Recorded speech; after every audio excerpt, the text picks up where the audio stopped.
In our village township, beauty wasn't just about how you looked, it was status, it was power. The girls treated their hair like treasure, and the way you styled it could open doors or close them. But above all, it was the edges that mattered. If your baby hairs weren't slicked and laid like silk, you were invisible. But Nandi? Nandi was the girl everyone noticed. Her edges were perfection, sharp, sleek, almost unreal. People said they looked like they'd been painted on by angels. When she walked through the streets, boys would slow down, their conversations interrupted.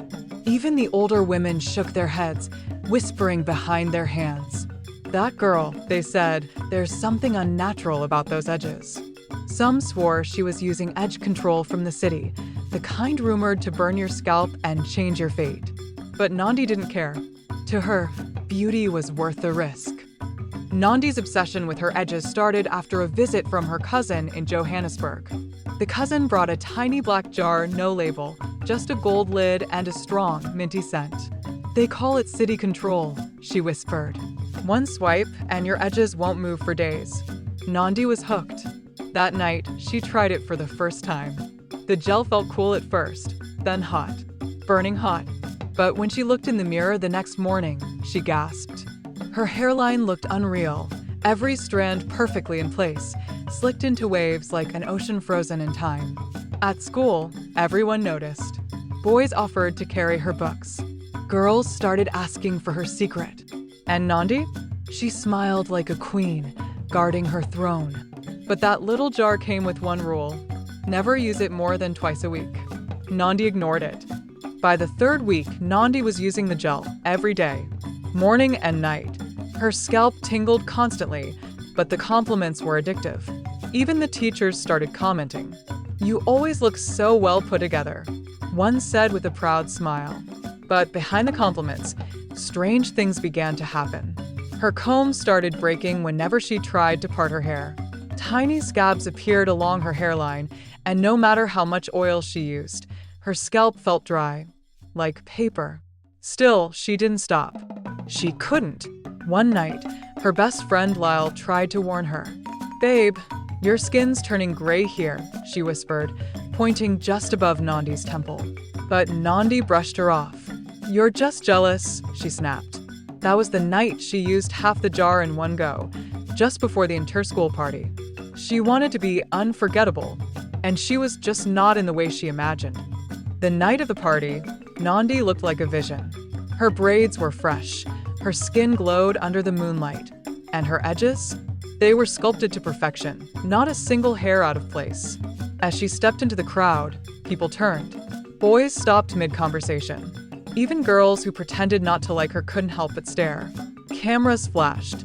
Music blared. Nandi was the moment. But then, as she danced under the lights, something strange happened.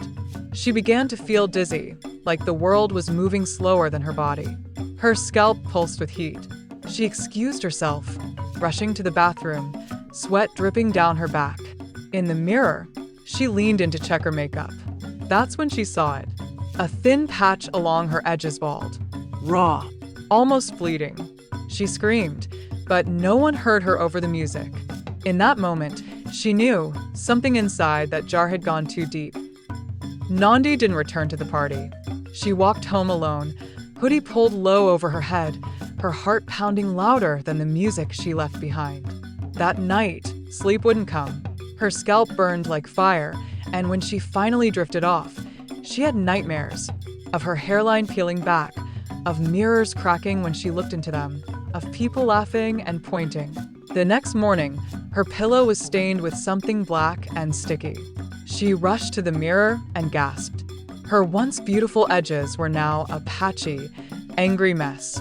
The skin looked raw, almost infected, and when she tried to touch it, flakes of hair came off in her hand. Panic set in. She grabbed her scarf and ran to Lyle's house, tears in her eyes. Lyle took one look and nearly dropped her tea. "You need to go to a healer," she whispered. "This isn't just damage. This is spiritual." At first, Nandi laughed it off. But when she looked into Lyle's mirror, something was off. Her reflection blinked slower than she did, and then smirked. That's when the fear truly settled in. Whatever was in that jar wasn't just chemical, it was cursed. Nandi's aunt took her deep into the older part of the township, to a healer who rarely spoke and never smiled. The woman took one look at Nandi's scalp and shook her head. "Where did you get this thing?" she asked, not touching her, just observing. Nandi pulled out the now empty jar. The healer didn't even open it. She wrapped it in cloth and dropped it into a metal bowl filled with charcoal and herbs. As soon as it touched the flame, a strange sound filled the room, like whispering, like laughing. Nandi's body shivered.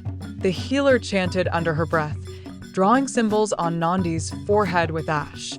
"This edge control," she finally said, "wasn't made for hair. It's made to attract, to lure.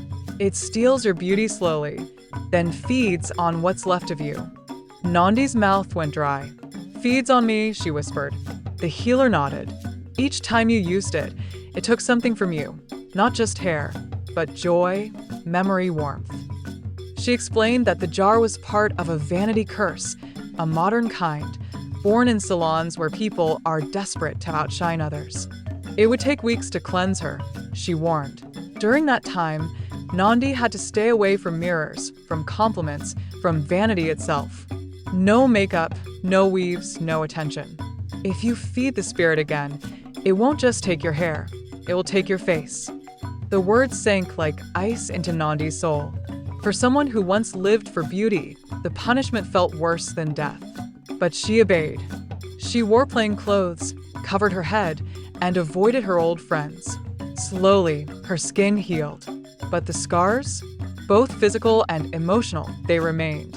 Months passed, and the Nandi everyone knew slowly disappeared.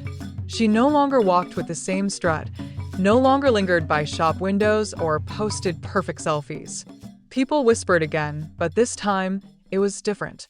"What happened to her?" they asked. "Did she fall off?" Nandi didn't answer.